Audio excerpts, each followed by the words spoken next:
Bonsoir, merci de choisir Canal Congo Télévision pour vous informer. Les chefs de l'État, Félix Antoine Tshisekedi Tshilombo, a reçu en sa résidence officielle de Mongaliema une délégation des pasteurs américains, membres du bureau de la foi de la Maison Blanche, conduite par le pasteur Travis Johnson, le directeur adjoint du bureau de la foi de la Maison Blanche. Cette délégation a fait savoir au chef de l'État qu'elle se félicite de l'accord de paix signé entre la RDC et le Rwanda sous l'égide de l'administration Trump.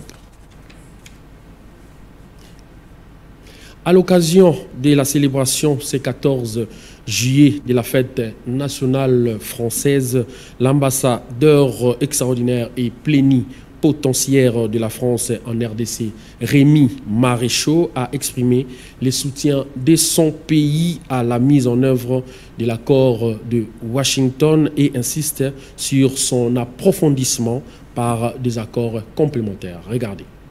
Si vous êtes ici ce soir, c'est que vous êtes soit un compatriote, soit un ancien élève, un enseignant, un parlementaire, un officier, un homme d'affaires, un responsable politique, un journaliste, un artiste ou un collègue diplomate. Vous avez en commun d'être tous des partenaires de l'ambassade de France et de ses opérateurs, et je vous remercie de votre présence. À nos partenaires congolais, je veux redire ce soir ma conviction d'une profonde communauté d'intérêts et donc de destin entre nos deux pays. Dans notre monde en recomposition, nous jouons dans le même camp. Dans cette Coupe du Monde de la mondialisation, nous avons même intérêt à jouer dans la même équipe. Le premier et le plus pressant de ces intérêts communs, c'est la paix dans l'Est de la RDC. C'est la fin d'une guerre qui n'a que trop duré et engendré trop de souffrances. C'est une paix dans le respect de l'intégrité territoriale de la RDC et la restauration de sa souveraineté sur tout son territoire. C'est la mise en œuvre de la résolution 2773 du Conseil de sécurité que la France est fière d'avoir rédigée et négociée. Comme l'a redit récemment le président Macron, il ne saurait y avoir de double standard. On ne peut défendre l'intégrité territoriale de l'Ukraine, victime d'une agression non provoquée, si on ne défend pas celle de la RDC. Face aux tentatives de recours à la force, la France comme la RDC, l'Europe comme l'Afrique, doivent être protégés par le respect de la Charte des Nations Unies et la sanction de ceux qui la violent. La paix à l'Est est par ailleurs indispensable à l'intégration continentale africaine et à la réalisation du projet panafricain, car la RDC, cœur de l'Afrique, est le seul État africain qui appartient à la fois au centre, au sud et à l'est du continent. Cette intégration continentale est elle aussi une aspiration commune à l'Europe et à l'Afrique, qui sont les deux seuls continents à partager ce rêve d'unité. Dans ce contexte, je tiens à saluer la signature, le 27 juin dernier, de l'accord de Washington et à renouveler le plein soutien de la France à sa mise en œuvre et à son approfondissement par des accords complémentaires. Il s'agit d'une première étape décisive. Et si nous sommes tous conscients que beaucoup reste à faire, nous sommes tous également conscients. Sachez en plus bref que l'ambassadrice des États-Unis en RDC, Lissy Tamline, a indiqué au sujet de l'accord de paix entre la RDC et le Rwanda que le processus de mise en œuvre est déjà en cours avec la création des mécanismes de sécurité conjointe qui coordonnent la neutralisation des FDLR et retrait progressif de troupes rwandaises. La diplomatie a également souligné que les États-Unis n'hésiteront pas à adopter des mesures punitives contre la RDC au Rwanda en cas de non-respect des engagements pris dans cet accord signé sous l'égide de Washington. La 50e session de l'Assemblée parlementaire de la francophonie s'est clôturée le dimanche 13 juillet 2025 sous les acclamations et une standing ovation de la plénière saluant la volonté commune manifestée par la République démocratique du Congo et le Rwanda de faire la paix afin d'ouvrir une nouvelle ère de coopération bilatérale entre leur gouvernement et leur parlement à l'image de leur peuple resté soudé malgré les querelles politiciennes opposant les dirigeants des deux pays. Suivez.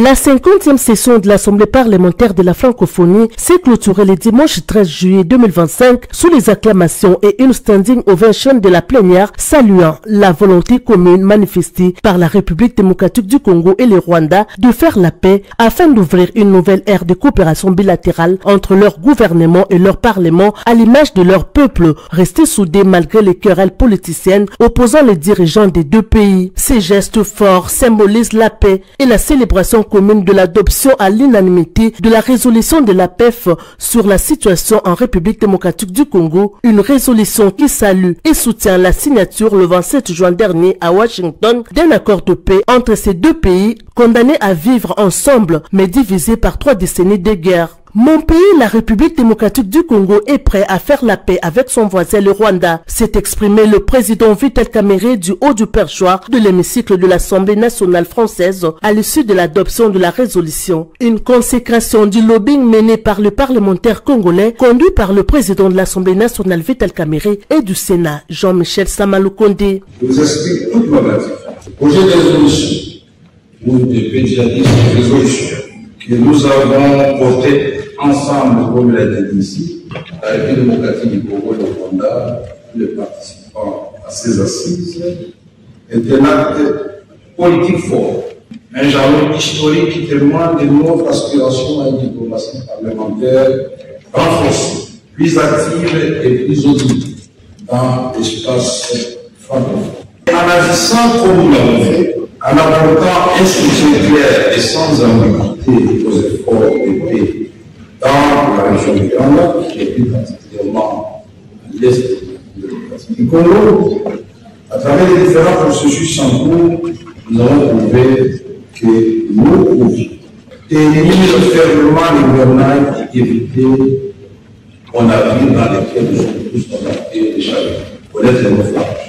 Nous avons montré que nous étions en mesure de dissiper les angoisses au profit d'une communauté de destin, n'a pas de dépasser les divergences autrefois jugées insignifiantes et de tracer les voies d'une prospérité partagée à l'image de l'expérience de la France et de l'Allemagne autrefois, après la Deuxième Guerre. C'est dans cet élément que j'ai remercié sincèrement le président de la République démocratique du Congo, son Excellence Félix Antoine Tshisekedi, qui n'a pas hésité à cet instant, au nom de la solidarité africaine, de la solidarité mondiale, d'apporter une subvention substantielle pour l'accomplissement de la mission de la paix. Je souligne que la République démocratique du Congo et le Rwanda sont condamnés par l'histoire et la géographie de vivre en bonne entente.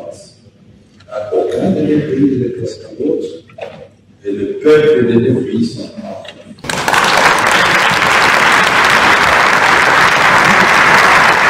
Cet événement historique ovationné par le parlementaire francophone a marqué les temps forts de cette 50e session de l'Assemblée parlementaire de la francophonie qui s'est clôturée par une note de satisfaction après l'adoption de plusieurs résolutions rassemblées dans la déclaration de Paris.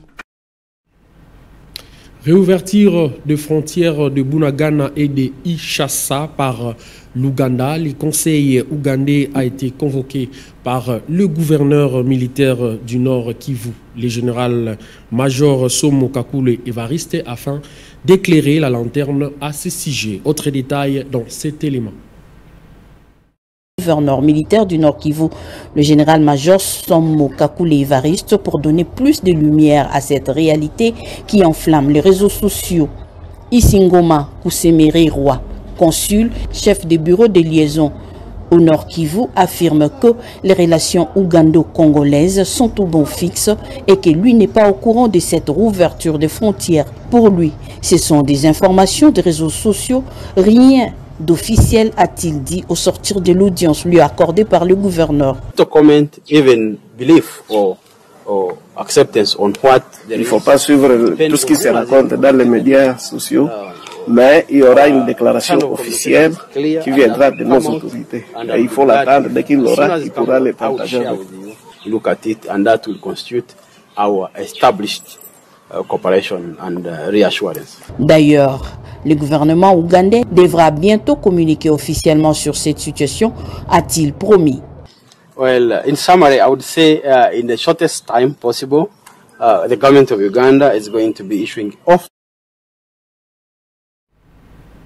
Dans une déclaration rendue publique, quelques leaders politiques, à savoir Kabila, Katumbi, Claudel Lubaya, Sesanga, Kikuni, Diongo et Wemba, jugent insuffisant l'accord de Washington et appellent une fois de plus à un dialogue congolais inclusif. Approché à cet effet, Teddy Kachama, cadre de l'UDPS Tshisekedi, qui rejette en bloc leur déclaration, indique tout de même qu'il n'y aura pas de dialogue comme le prévoit la CENCO et le CC. Il a dit au micro de Maxime Makab. Les comédiens sont des gens qui... Et la honte n'est pas congolais même, n'est pas même congolais. Parce que ce sont des gens... Nous, notre là, Soriano d'Acosta, alias Katumbi là, était parti faire le lobbying et ils ont payé les gens pour que ça capote. Il avait dit aux Américains qu'il n'y a pas de minéraux au Congo. Tout en oubliant que les États-Unis, avec le développement de la technologie, ils sont capables d'explorer de leur propre façon. Aujourd'hui, nous avons vu le président Fatou Béton avec tous ses collaborateurs, avec comme chef d'état-major du côté médiatique qui était Jean-Pierre Mbemba, avec tout ce monde-là, les très technocrates, VPM Jacques Chabani, avec tout ce monde-là, même la première dame, et surtout le peuple congolais l'a accompagné. Ils ont dit que ce problème n'est pas un problème de Félix, n'est pas un problème de la... Ils l'ont accompagné pour signer l'accord. Aujourd'hui, ils viennent sans honte, avec tous ces politiciens morts qui viennent qu'il faut qu'il y ait un dialogue. S'ils espèrent le dialogue avec leurs prêtres là, les gens qui ont donné au Rwanda les béquilles, ils se trompent. Même pas un politicien parmi eux là-bas. Nous rejetons ça en bloc. Bravo à Fayoulou qui a compris bien avant, qui a compris maintenant, même en retard, qu'il fallait revenir auprès de son frère pour se battre légalement.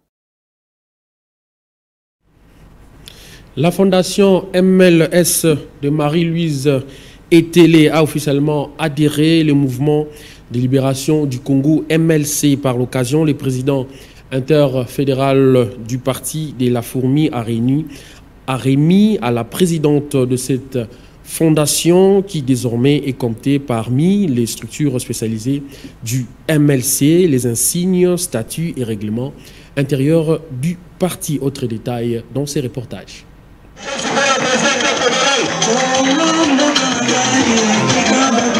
Parti politique cher à Jean-Pierre Bemba, le mouvement de libération du Congo MLC continue d'enregistrer de nouvelles adhésions.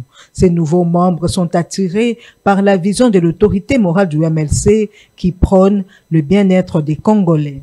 C'est dans cette optique que la fondation LMS de Marie-Louise Etélé a adhéré officiellement au mouvement de libération du Congo le samedi 12 août 2025 au siège de l'interfédération de Kinshasa. Au cours de cette cérémonie, le président interfédéral, l'honorable sénateur Valentin Guérengo, lui a remis les insignes, les statuts ainsi que les règlements intérieurs du parti.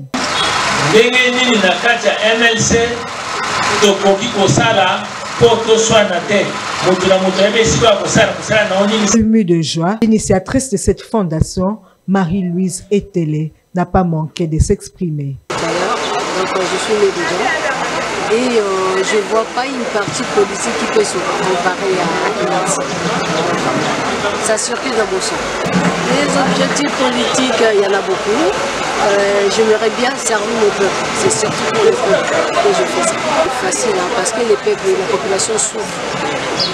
Je ne sais pas. Par son adhésion au MLC, la fondation MLS vient grossir les rangs du parti de la Fourmi en amenant avec elle ses nombreux membres et sympathisants.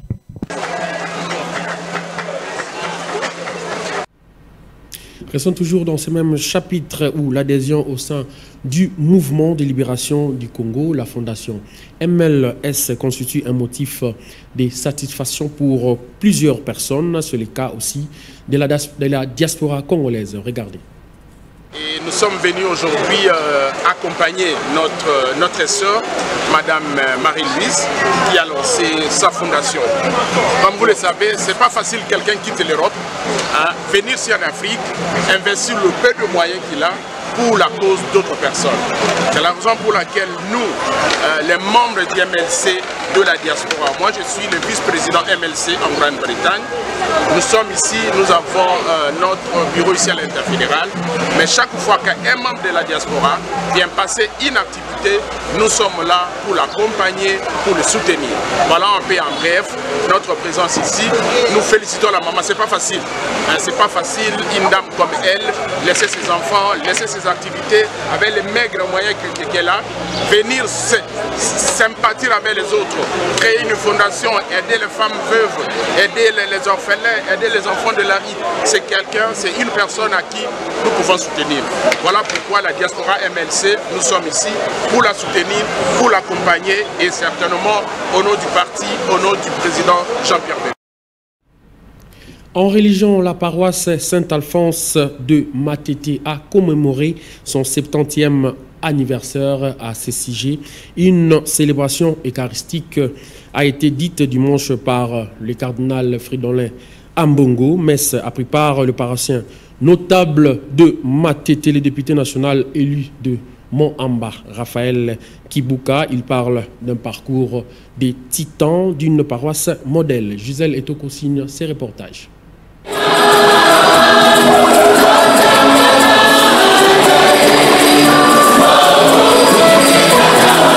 C'est dans cette ambiance que la paroisse Saint-Alphonse de Matete a célébré ses 70 années d'existence. Ce jubilé de platine a été marqué par cette célébration eucharistique dite par le cardinal Fridolin Ambongo Bessungu. Parmi les paroissiens ayant pris part à cette messe, le député national Raphaël Kibuka Kiakese, notable de Matete, élu de Moamba, il exprime son sentiment de joie en ce jour festif au regard de ce parcours des titans. C'est un sentiment de joie. Comme vous pouvez le voir, nous sommes très contents d'avoir totalisé 70 ans. C'est une paroisse qui a été construite par le Belge, mais c'est une paroisse qui est restée modèle dans la ville de Kinshasa. Dans cette paroisse, beaucoup de prêtres sont sortis. Il y a même un évêque, l'abbé Joseph Likolo, qui est de cette paroisse, qui est à ce jour évêque d'Elisala. Donc il y a beaucoup de paroissiens laïcs que nous sommes, qui sommes dans la société, qui occupons des fonctions, que dirais-je, stratégiques dans ces pays. Donc c'est une grande paroisse qui totalise 70 ans et c'est un sentiment de joie qui nous envahit. La paroisse Saint-Alphonse est une paroisse modèle, reconnaît le notable de Matete, Raphaël Kibuka. Faites comme notre paroisse. La paroisse Saint-Alphonse est une paroisse modèle. Donc la paroisse Saint-Alphonse est à Kilo à Kisasa, pas par le simple slogan, mais par le fait que tous ceux qui sont passés ici comme curés ont bâti. Ils ont bâti cette paroisse qui aujourd'hui devient, après Notre-Dame, comme une paroisse pilote. Si toutes les paroisses emboîtent les pas et font ce que les curés et le paroissien réalisent, je pense que toutes les paroisses de Kinshasa seront très très propres et appréciées par l'archevêque. Tout est bien qui finit bien. Le 70e anniversaire de la paroisse Saint-Alphonse a été célébré dans une ambiance de convivialité.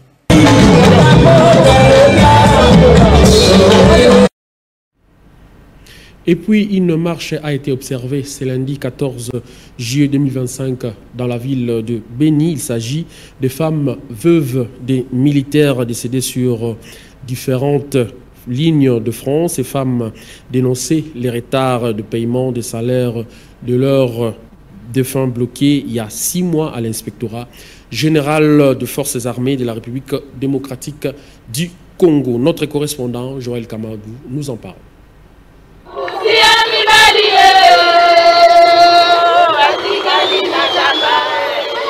Les femmes veuves et orphelins des militaires ont eu dans les rues de Bénin le lundi 14 juillet 2025 où est dénoncé le retard des paiements des salaires de l'air des Fémaries de celui sur les différentes lignes de front. Ces femmes avec des calicots où on pouvait lire réclamation de notre salaire, nous veuves et orphelins militaires. Qu'Élige libère notre salaire, les veuves et orphelins militaires ont besoin de leurs droits. Cette situation était la base de la perturbation de circulation sur le boulevard Niamoussi pendant plusieurs heures. Face à la situation difficile qu'elles traversent, les femmes veuves et orphelins militaires plaident pour le paiement d'arrêt des salaires de leur mari bloqué à l'inspecteur général de l'armée il y a 6 mois selon eux.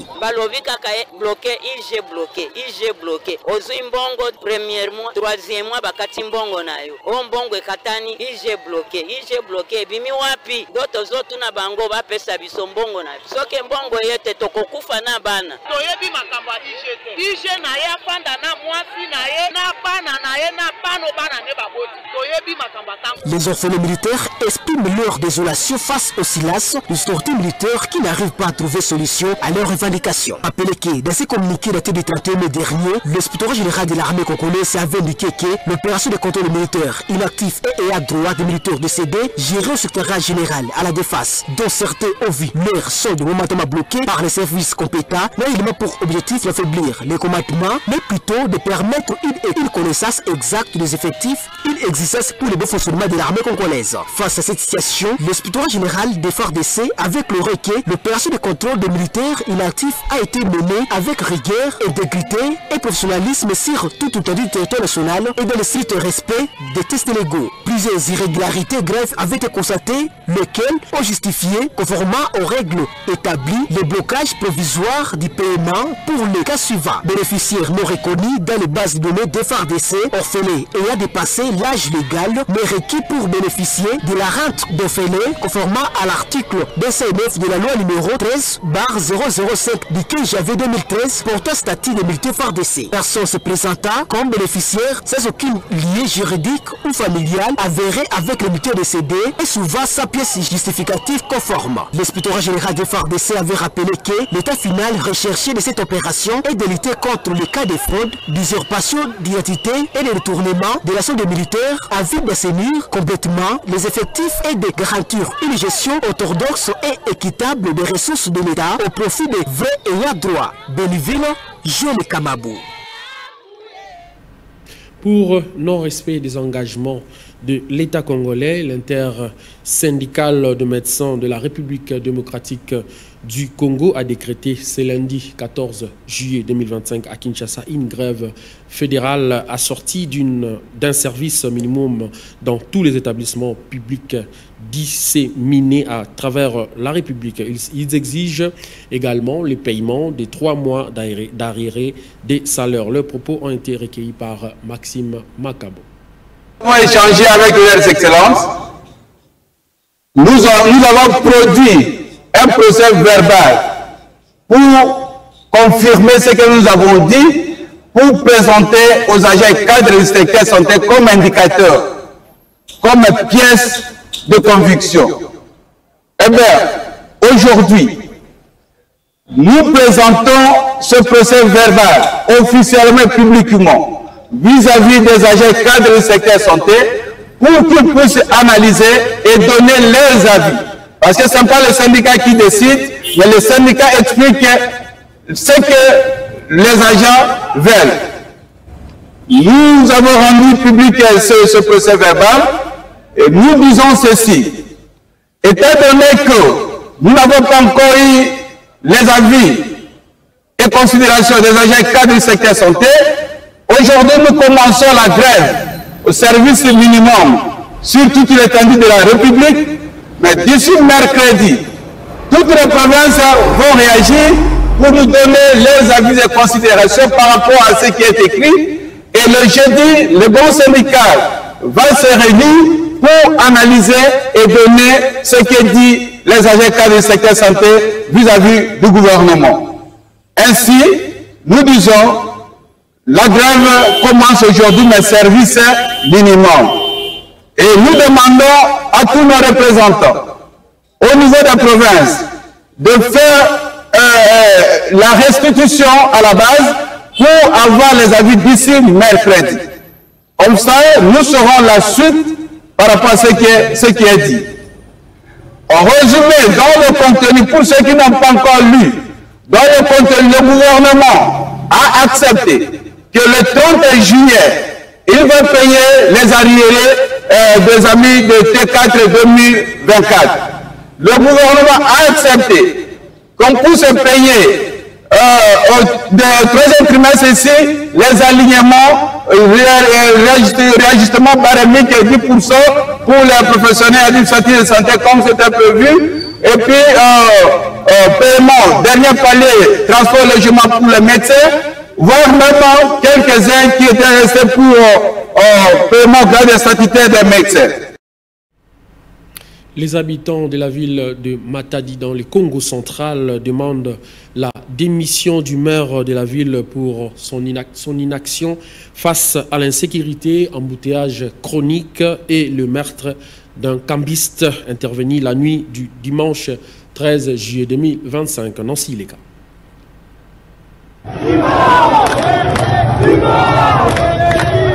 La ville de Matadi, chef-lieu de la province du Congo central, traverse une période inquiétante marquée notamment par une recrudescence de la criminalité urbaine.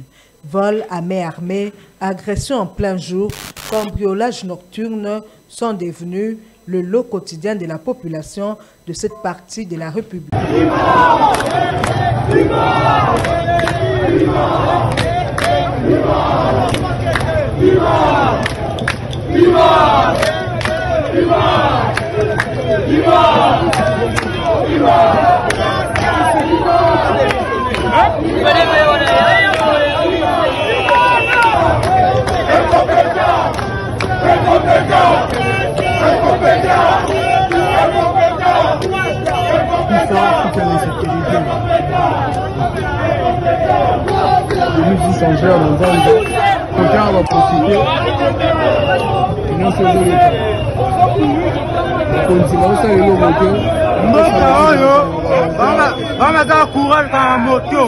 Face à cette situation alarmante, les habitants de la ville de Matadi ont, à travers une manifestation pacifique, brûlé des pneus devant le bureau du gouverneur Grace Bilolo pour demander la démission du maire de la ville, jugé incapable d'assurer leur sécurité et pour son inaction face au meurtre d'un cambiste dans la commune de...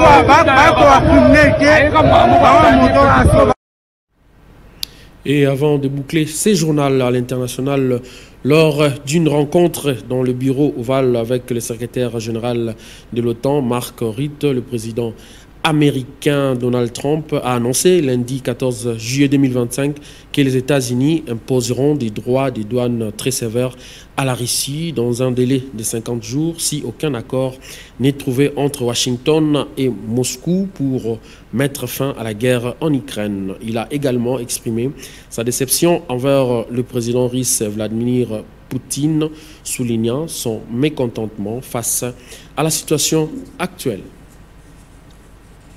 Fin de cette grande édition du journal réalisé par Bruno Ndinga. Merci de l'avoir suivi et bonne suite des programmes sur nos antennes.